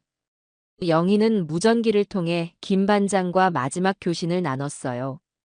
반장님, 목표 차량 주차장에 진입한 것 확인했습니다. 저희도 지금 막 도착했습니다. 알겠습니다. 저희 팀원들 모두 각자 위치에서 대기 중입니다. 두 분은 절대 무리하지 마시고 저희가 따로 마련해둔 관측 포인트로 이동해서 상황만 지켜봐 주십시오. 저와 영희는 등산객처럼 보이도록 미리 준비해 온 모자와 선글라스를 착용하고 차에서 내렸습니다. 그리고 김 반장이 알려준 등산로의 중간 지점이 훤히 내려다 보이는 작은 언덕으로 향했어요. 그곳에는 이미 사복 차림의 형사 2명이 망원경과 무전기를 들고 잠복해 있었습니다. 그들은 저희를 발견하고는 가볍게 목례를 했어요. 저는 형사가 건네준 망원경으로 등산로를 내려다보았습니다. 심장이 터질 것처럼 두근거렸어요. 얼마 지나지 않아 등산로의 아래쪽에서 제 아들과 며느리의 모습이 나타났습니다. 아들은 약 기운 때문에 걷는 것조차 힘겨운지 연신 며느리의 어깨에 기대어 비틀거리며 걸어오고 있었어요. 며느리는 그런 아들을 부축하는 척하며 계획된 범행 장소인 절벽 쪽으로 교묘하게 이끌고 있었습니다. 그 광경을 보고 있자니 제 속에서는 또다시 불덩이가 치밀어 올랐지만 저는 입술을 깨물고 참아냈습니다. 이제 곧 저 악마의 가면이 벗겨질 테니까요. 잠시 후 그들의 뒤쪽으로 모자를 푹 눌러 쓴 한 남자가 나타났습니다. 최강민이었어요. 그는 등산객인 척 거리를 두고 두 사람의 뒤를 은밀하게 밟고 있었습니다. 모든 것이 저희가 예측한 시나리오대로 완벽하게 흘러가고 있었어요. 마침내 아들과 며느리가 절벽 바로 앞에 공터에 도착했습니다. 그곳은 마치 연극 무대처럼 저희가 있는 곳에서 모든 상황이 한눈에 들어오는 장소였어요. 여보, 우리 여기서 잠깐만 쉬었다 가자. 경치 정말 좋다, 그치? 며느리는 아들을 절벽 가장자리에 있는 벤치에 앉혔습니다. 그리고는 아들의 어깨를 주무르며 아주 다정한 아내인 척 연기를 했어요. 아들은 아무것도 모른 채 그저 힘없이 고개를 끄덕일 뿐이었습니다. 저는 망원경 너머로 그 모습을 보며 이제 곧 결정적인 순간이 다가왔음을 직감했습니다. 며느리는 주변을 한번 쓱 둘러보더니 뒤따라오던 최강민을 향해 눈짓으로 미세한 신호를 보냈습니다. 그 신호를 포착한 최강민이 천천히 아들이 앉아있는 벤치 뒤쪽으로 접근하기 시작했어요. 마치 먹잇감을 노리는 하이에나처럼 그의 눈빛은 차갑고 번뜩였습니다. 제 심장이 멎는 것 같았어요. 손에 쥔 스마트폰이 땀으로 축축하게 젖어들었습니다. 제 손가락은 이미 김 반장에게 신호를 보낼 통화 버튼 위에 올라가 있었어요. 이제 단 한 걸음.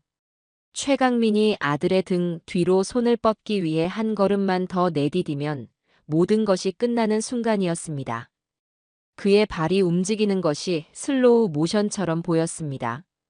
나뭇잎이 바스러지는 소리, 그의 탐욕스러운 눈빛, 아무것도 모르는 제 아들의 위태로운 뒷모습. 시간아, 멈추어라. 지금입니다. 최강민의 손이 제 아들의 어깨에 닿으려는 바로 그 찰나의 순간, 저는 스마트폰 통화 버튼을 누르며 비명처럼 외쳤습니다. 제 신호와 동시에 세상은 거대한 함성으로 가득 찼습니다. 등산객으로 위장해 있던 형사들이 사방에서 약속이라도 한 듯 뛰쳐나왔어요. 꼼짝 마! 경찰이다. 고요하던 산속은 순식간에 아수라장으로 변했습니다. 벤치 뒤편의 숲속에서, 바위 뒤에서, 심지어는 저희가 있던 언덕 위에서도 형사들이 쏟아져 나와 순식간에 현장을 포위했습니다. 눈앞에서 벌어진 상황에 가장 놀란 것은 최강민과 며느리였어요. 최강민은 아들을 밀치려던 자세 그대로 굳어버렸고, 며느리는 비명을 지르며 하얗게 질린 얼굴로 주저앉았습니다. 당신을 현행범으로 체포합니다. 당신은 묵비권을 행사할 수 있으며 변호사를 선임할 권리가 있습니다. 김 반장이 외치는 우렁찬 목소리가 산 전체에 울려 퍼졌습니다. 건장한 형사 2명이 최강민의 양팔을 순식간에 뒤로 꺾어 수갑을 채웠고, 다른 형사들은 며느리를 일으켜 세워 차가운 수갑을 채웠습니다. 모든 것은 그야말로 눈 깜짝할 사이에 벌어진 일이었어요. 가장 큰 충격을 받은 것은 제 아들이었습니다. 약 기운에 몽롱한 상태에서도 그는 눈앞에서 벌어지는 이 믿을 수 없는 광경에 넋을 잃고 말았습니다. 아내의 손목에 수갑이 채워지는 모습을 보며 그는 그저 주현아 이게 다 무슨 일이야 라고 중얼거릴 뿐이었어요. 언덕 위에서 얼마나 울었을까요? 경찰들이 현장을 수습하고 넋이 나간 아들을 부축해 산을 내려가는 모습을 망원경 너머로 지켜보면서도 저는 한동안 자리에서 일어날 수가 없었습니다. 모든 것이 끝났다는 안도감과 제 아들이 겪어야 했던 끔찍한 배신에 대한 슬픔이 뒤엉켜 제 몸을 짓눌렀어요. 영희가 아니었다면 저는 아마 그 자리에 주저앉아 해가 질 때까지 울었을지도 모릅니다. 영희는 제 등을 단단히 받쳐주며 저를 일으켜 세웠습니다.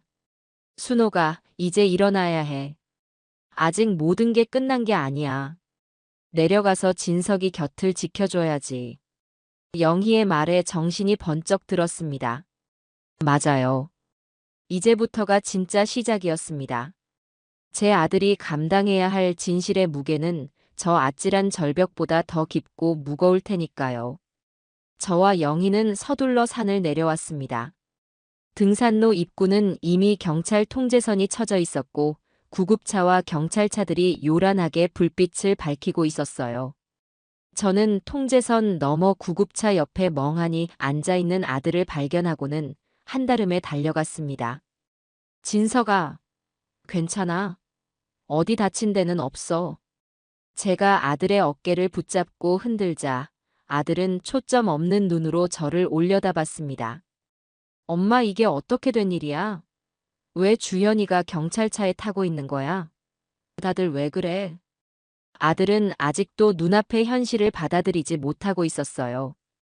약 기운과 충격으로 인해 상황 판단이 제대로 되지 않는 듯 했습니다.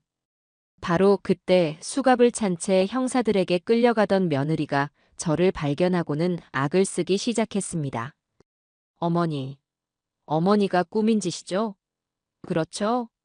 우리 진석 씨랑 저 이간질하려고 이런 짓까지 벌이신 거죠?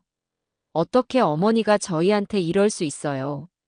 그녀는 마치 모든 것이 제 탓인 양 억울하다는 듯이 울부짖었습니다. 그 가증스러운 연기에 현장에 있던 모든 사람들의 시선이 제게로 쏠렸어요.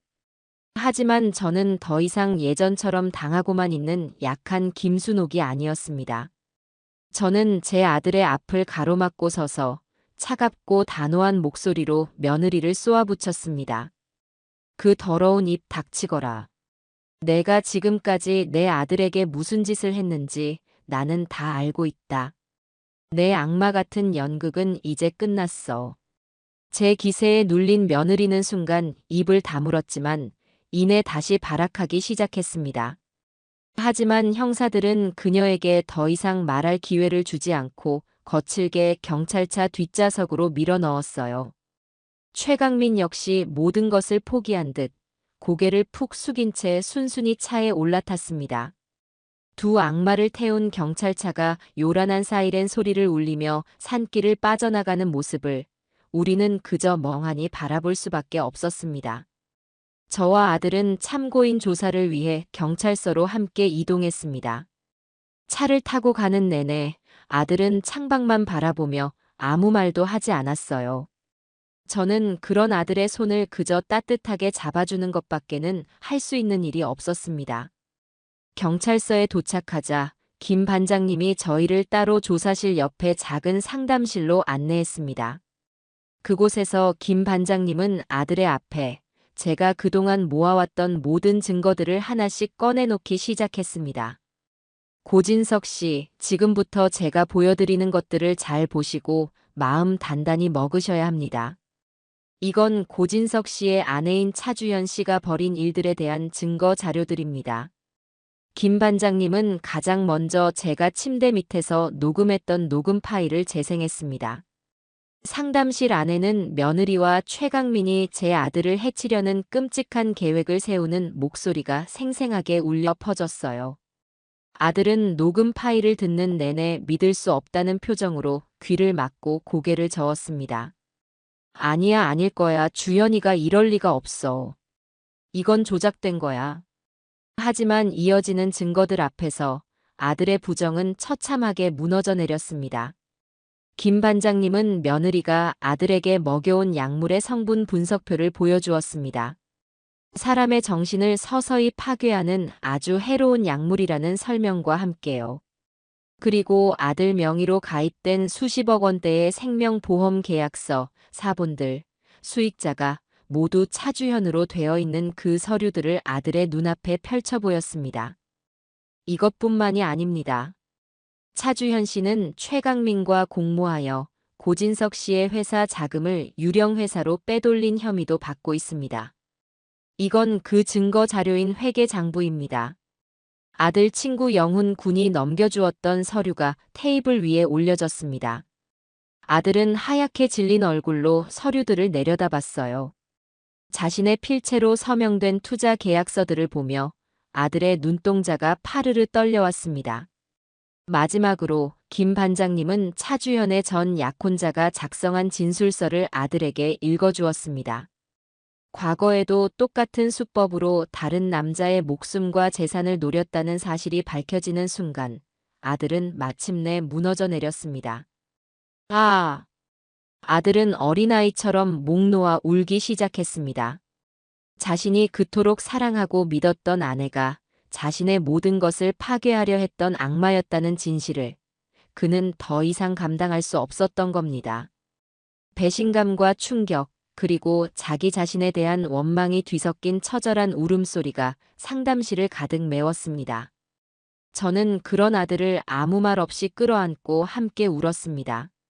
제 품에 안겨 오열하는 아들은 어느새 60을 훌쩍 넘긴 중년의 남자가 아니라 세상의 모든 상처를 다 짊어진 어린 소년의 모습이었습니다. 그날 우리는 아주 오랫동안 서로를 부둥켜 안고 울고 또 울었습니다. 가면이 벗겨진 자리에 남은 것은 지독한 상처와 슬픔뿐이었습니다.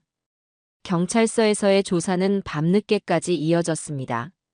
제 아들은 극심한 정신적 충격으로 인해 정상적인 진술이 어려운 상태였기 때문에 대부분의 조사는 저와 영희, 그리고 김 반장님을 중심으로 진행되었어요. 저는 그동안 제가 겪고 보았던 모든 일들을 처음부터 끝까지 하나도 빠짐없이 진술했습니다. 침대 밑에서 들었던 대화 내용부터 며느리의 과거 행적을 추적했던 과정, 그리고 오늘 현장에서 벌어졌던 일까지.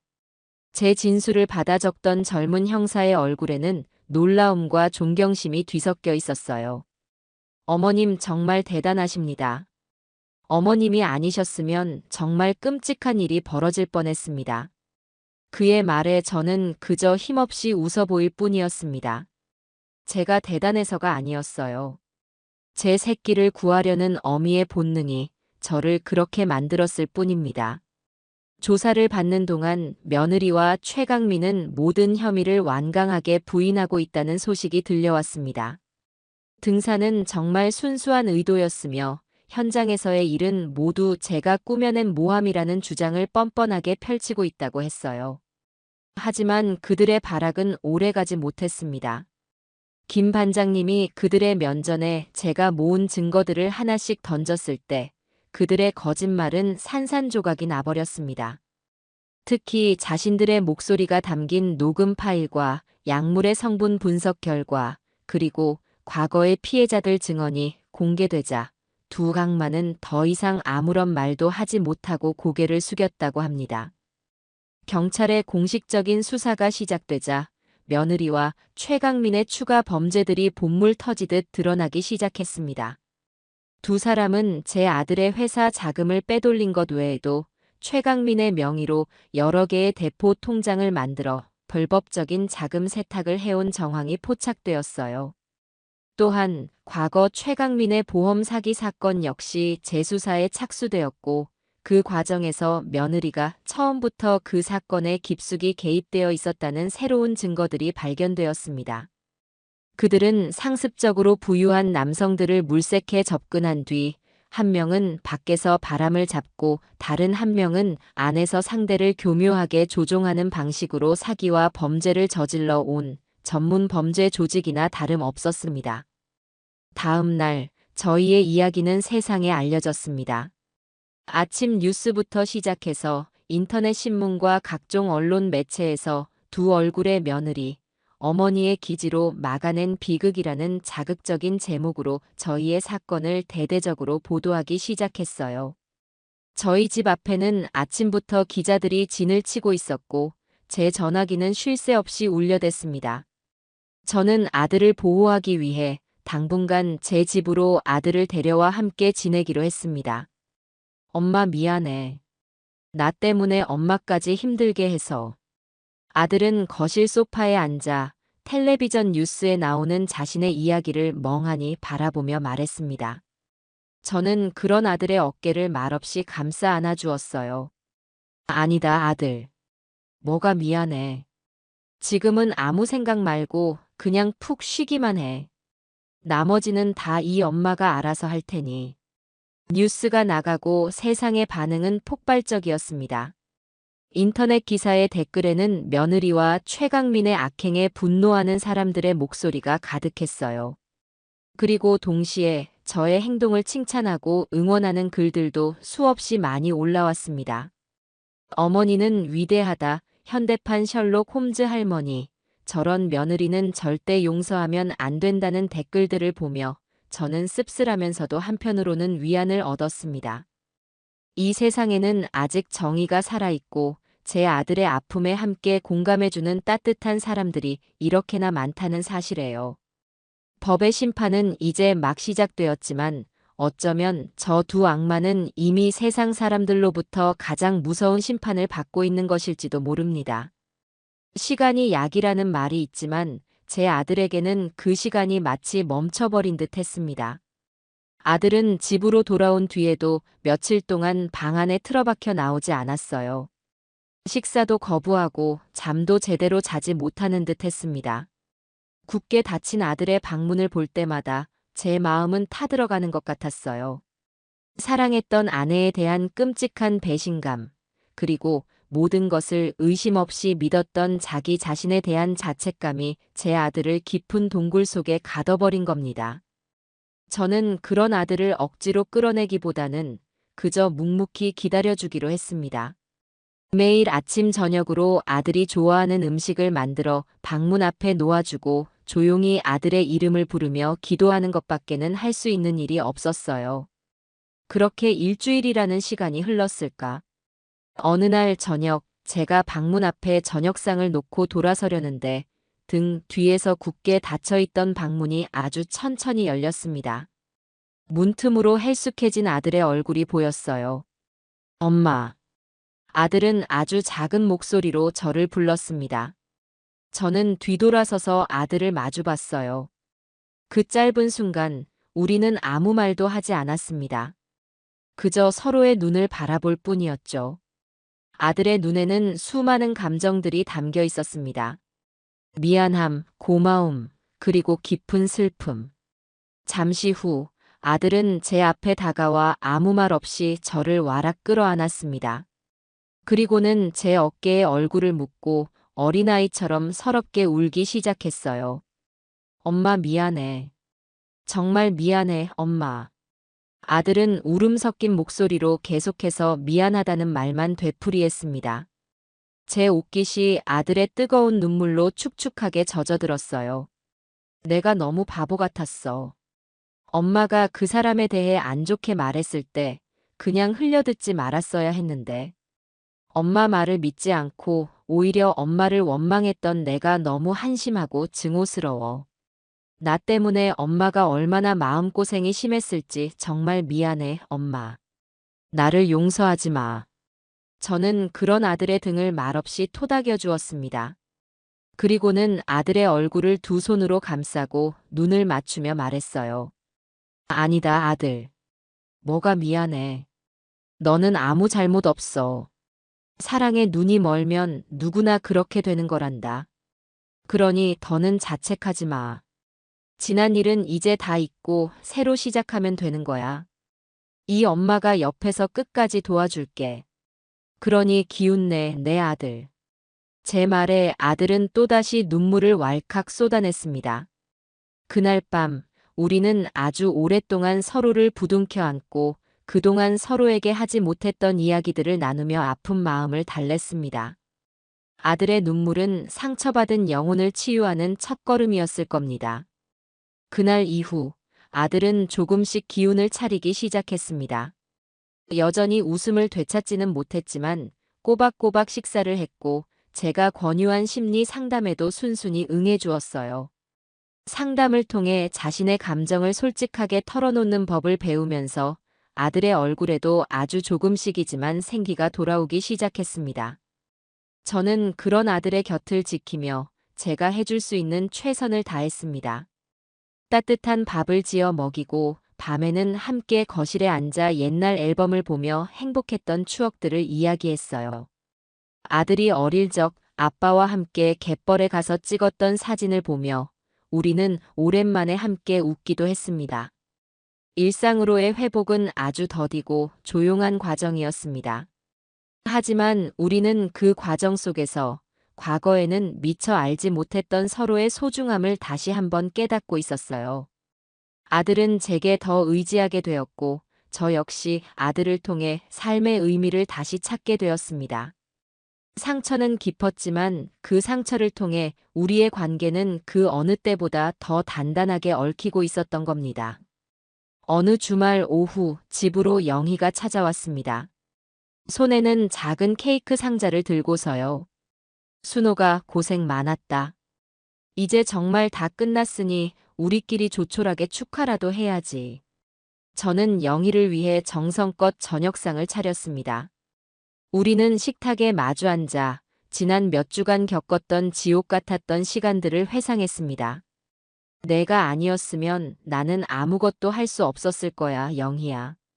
내 평생의 은인이야, 정말. 제 말에 영희는 손사래를 치며 웃었습니다. 무슨 소리. 언니의 용기가 모든 걸 해낸 거지. 나는 그냥 옆에서 거들었을 뿐이야. 그나저나 언니가 그렇게 스마트폰을 잘 다루는 줄은 몰랐네. 녹음이며 위치 추적기며 못하는 게 뭐야? 영희의 짓궂은 농담에 저도 오랜만에 소리내어 웃었습니다. 우리는 함께 와인을 한 잔씩 나누어 마시며 우리의 승리를 조용히 자축했습니다.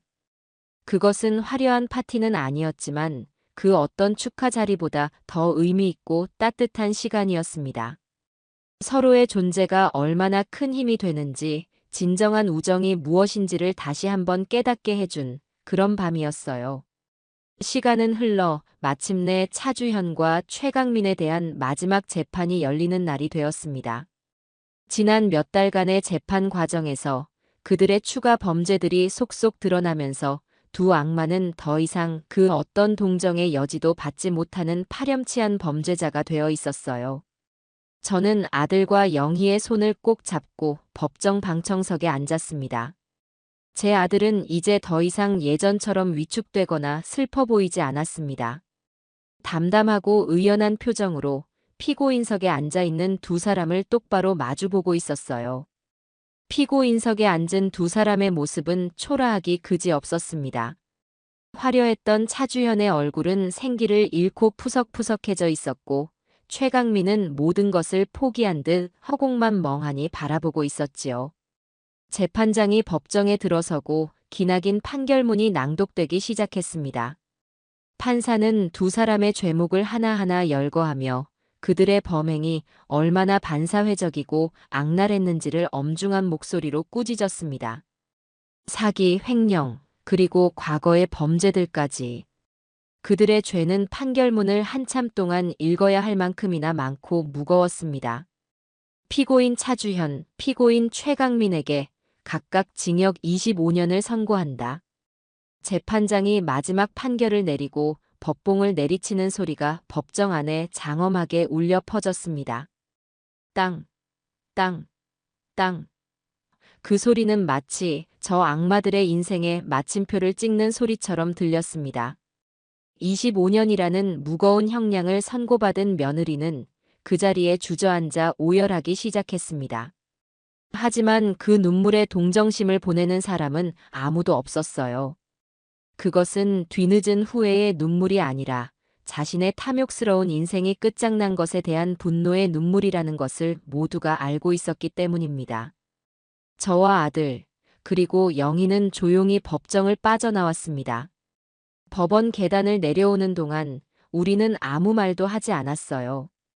하지만 서로의 눈빛만으로도 충분했습니다. 길고 길었던 싸움이 드디어 정의의 승리로 끝났다는 것을요. 법원 앞마당에 섰을 때 아들이 저를 보며 아주 희미하게 미소를 지었습니다. 사건 이후 처음으로 보는 아들의 진짜 미소였어요. 그 미소를 보는 순간 저는 그동안의 모든 고통과 슬픔이 눈 녹듯 사라지는 것을 느꼈습니다. 그날 이후 제 아들은 놀라울 정도로 빠르게 변해갔습니다. 아들은 자신에게 씻을 수 없는 상처를 준 회사를 과감하게 정리했습니다. 그리고는 오랫동안 자신의 꿈이었던 작은 목공소를 차리는 일에 도전하기 시작했어요. 땀 흘려 나무를 만지고 자신만의 가구를 만들어내면서 아들은 서서히 마음의 상처를 치유해 나갔습니다. 예전처럼 돈을 많이 벌지는 못했지만 아들의 얼굴에는 그 어느 때보다 더 큰 행복과 만족감이 어려 있었어요. 아들은 상처를 통해 인생에서 진정으로 소중한 것이 무엇인지를 깨닫게 된 겁니다. 겉모습은 조금 수척해졌지만 내면은 그 누구보다 단단하고 성숙한 어른이 되어가고 있었습니다. 어느 화창한 주말 오후, 저는 아들이 운영하는 작은 목공소를 찾아갔습니다. 공방 안에는 향긋한 나무 냄새와 기계 돌아가는 소리가 기분 좋게 울려 퍼지고 있었어요. 아들은 작업복 차림으로 땀을 뻘뻘 흘리며 어린아이의 것으로 보이는 작은 나무 의자를 만들고 있었습니다. 아들, 뭐 만들어? 아, 엄마 오셨어요? 이거 보육원에 기부할 아이들 의자예요. 제가 가진 재주로 좋은 일도 좀 하고 싶어서요. 아들은 쑥스러운 듯 웃으며 말했습니다. 그 모습을 보니 제 마음이 얼마나 뿌듯하고 대견했는지 모릅니다. 아들은 이제 더 이상 과거의 아픔에 얽매여 있지 않았어요. 자신의 상처를 더 큰 사랑으로 승화시킬 줄 아는 그런 멋진 사람으로 다시 태어난 겁니다. 그날 저녁, 우리는 오랜만에 집 마당에 나가 함께 저녁을 먹었습니다. 저는 아들이 좋아하는 삼겹살을 굽고 아들은 자신이 직접 만든 작은 나무 테이블을 마당 한가운데에 놓았어요. 우리는 그 테이블에 마주 앉아 노을 지는 하늘을 바라보며 두런두런 이야기를 나눴습니다. 엄마, 고마워. 다시 태어나게 해줘서. 아들이 고기를 뒤집으며 툭 던지듯 말했습니다. 저는 그 말에 가슴이 뭉클해져 아무 대답도 하지 못하고 그저 아들의 얼굴만 바라봤어요. 지옥 같았던 시간을 지나 우리는 비로소 완전한 평온을 되찾았습니다. 상처의 흔적은 영원히 남겠지만 그 상처 위에 더 단단한 새살이 돋아나고 있었어요.